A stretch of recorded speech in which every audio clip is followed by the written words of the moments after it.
The Song of Hiawatha 21. The White Man's Foot by Henry Wadsworth Longfellow.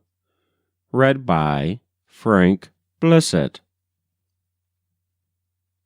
In his lodge beside a river, close beside a frozen river, sat an old man, sad and lonely. White his hair was as a snowdrift. Dull and low his fire was burning, and the old man shook and trembled, folded in his weubuyon, in his tattered white skin wrapper, hearing nothing but the tempest as it roared along the forest, seeing nothing but the snowstorm as it whirled and hissed and drifted. All the coals were white with ashes, and the fire was slowly dying, as a young man, walking lightly, at the open doorway entered. Red with blood of youth his cheeks were, soft his eyes as stars in springtime, bound his forehead was with grasses. Bound and plumed with scented grasses, on his lips a smile of beauty, filling all the lodge with sunshine. In his hand a bunch of blossoms, filling all the lodge with sweetness.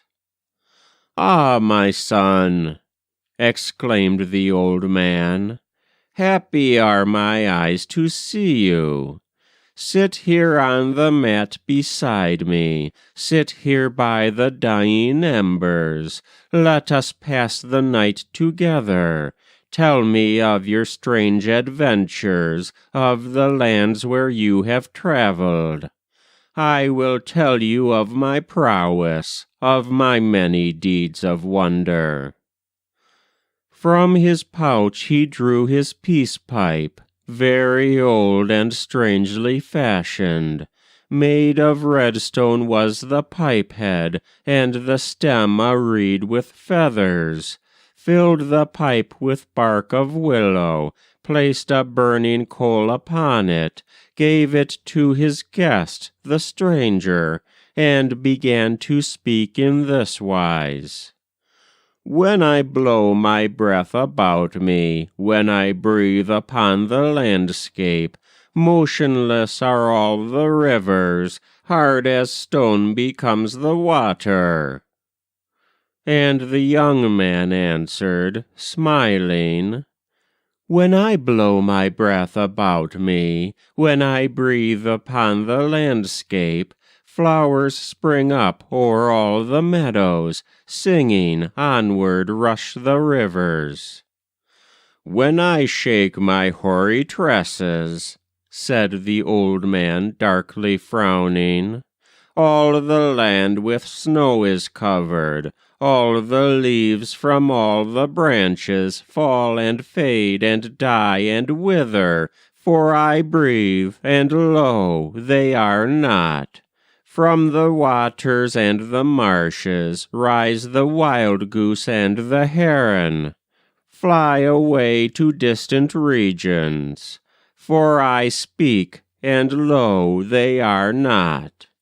And where'er my footsteps wander, all the wild beasts of the forest hide themselves in holes and caverns, and the earth becomes as flintstone. When I shake my flowing ringlets," said the young man, softly laughing, "showers of rain fall warm and welcome, plants lift up their heads rejoicing, back into their lakes and marshes come the wild goose and the heron. Homeward shoots the arrowy swallow, sing the bluebird and the robin, and where'er my footsteps wander, all the meadows wave with blossoms, all the woodlands ring with music, all the trees are dark with foliage." While they spake, the night departed.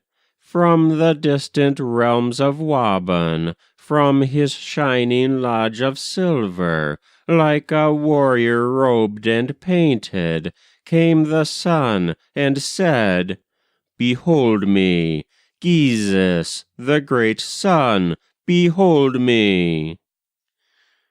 Then the old man's tongue was speechless, and the air grew warm and pleasant, and upon the wigwam sweetly sang the bluebird and the robin, and the stream began to murmur, and a scent of growing grasses through the lodge was gently wafted. And Seguin, the youthful stranger, more distinctly in the daylight, saw the icy face before him. It was Peboan, the winter. From his eyes the tears were flowing, as from melting lakes and streamlets, and his body shrunk and dwindled as the shouting sun ascended, till into the air it faded, till into the ground it vanished. And the young man saw before him, on the hearthstone of the wigwam, where the fire had smoked and smoldered, saw the earliest flower of springtime, saw the beauty of the springtime, saw the miscodeed in blossom. Thus it was that in the Northland, after that unheard-of coldness, that intolerable winter, came the spring with all its splendor, all its birds and all its blossoms, all its flowers and leaves and grasses. Sailing on the wind to northward, flying in great flocks like arrows, like huge arrows shot through heaven, past the swan, the Manabozho, speaking almost as a man speaks, and in long lines waving, bending like a bowstring snapped asunder, came the white goose, Waw-be-waw-waw, and in pairs or singly flying, Mong the loon with clamorous pinions, the blue heron, the shushuga, and the grouse, the mushkodasa. In the thickets and the meadows piped the bluebird, the oesa. On the summit of the lodges sang the robin, the opeechee. In the covert of the pine trees cooed the pigeon, the omimi. And the sorrowing Hiawatha, speechless in his infinite sorrow, heard their voices calling to him, went forth from his gloomy doorway, stood and gazed into the heaven, gazed upon the earth and waters.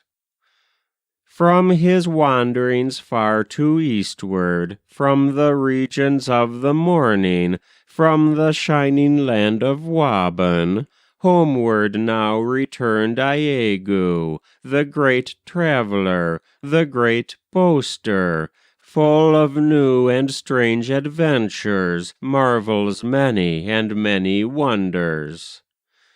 And the people of the village listened to him as he told them of his marvelous adventures. Laughing answered him in this wise, "Ugh, it is indeed Iagoo. No one else beholds such wonders." He had seen, he said, a water bigger than the Big Sea water, broader than the Gitche Gumee, bitter so that none could drink it. At each other looked the warriors, looked the women at each other, smiled and said, "It cannot be so. Caw," they said, "it cannot be so." "O'er it," said he, "o'er this water came a great canoe with pinions.